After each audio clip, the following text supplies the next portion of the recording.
نحمده ونصلي على رسوله الكريم اما بعد فاعوذ باللہ السمیع العلیم من الشیطان الرجیم بسم اللہ الرحمن الرحیم۔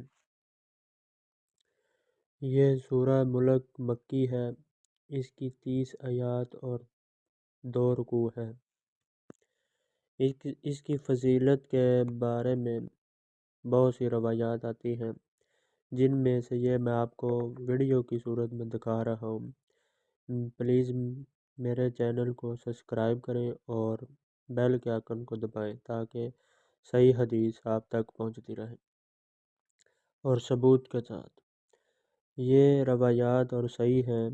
ایک میں رسول اللہ صلی اللہ علیہ وسلم نے فرمایا کہ اللہ کی کتاب میں ایک سورت ہے جس میں صرف 30 آیات ہیں، یہ آدمی کی سفارش کریں گی جہاں تک اس کو بخش دیا جائے گا۔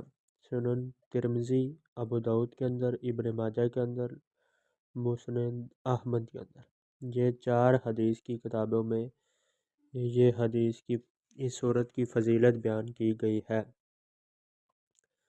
دوسری روایات میں ہے، قرآن مجید میں ایک سورت ہے جو اپنے پڑھنے والے کی طرف سے لڑے گی حتیٰ کہ اسے جنت میں داخل کر دیا جائے گا، یعنی کہ اسے جنت میں داخل کروائے گی۔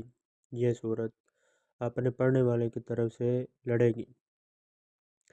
مجمع الزوائد کے اندر شیخ البانی فی صحیح الجامع صغیر کے اندر، سنن ترمذی اندر ایک روایات یہ بھی بیان کیا گیا ہے کہ رسول اللہ صلی اللہ علیہ وسلم رات کو سونے سے قبل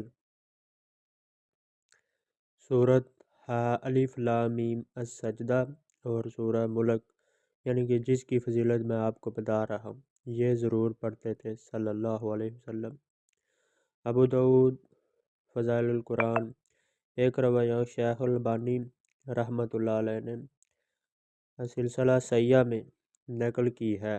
یہ روایات سورۃ تبارک ہی المعینہ من عذاب القبر، سورۃ ملک عذاب قبر سے روکنے والی ہے۔ ٹھیک ہے، یعنی اس کا پڑھنے والا امید ہے عذاب قبر سے محفوظ رہے گا، بشرطے کہ احکام فرائض اسلام کا پابند ہو، یعنی اس کا عقیدہ ٹھیک ہو، یعنی کہ اس کے عقیدے کے اندر شرک نہ ہو۔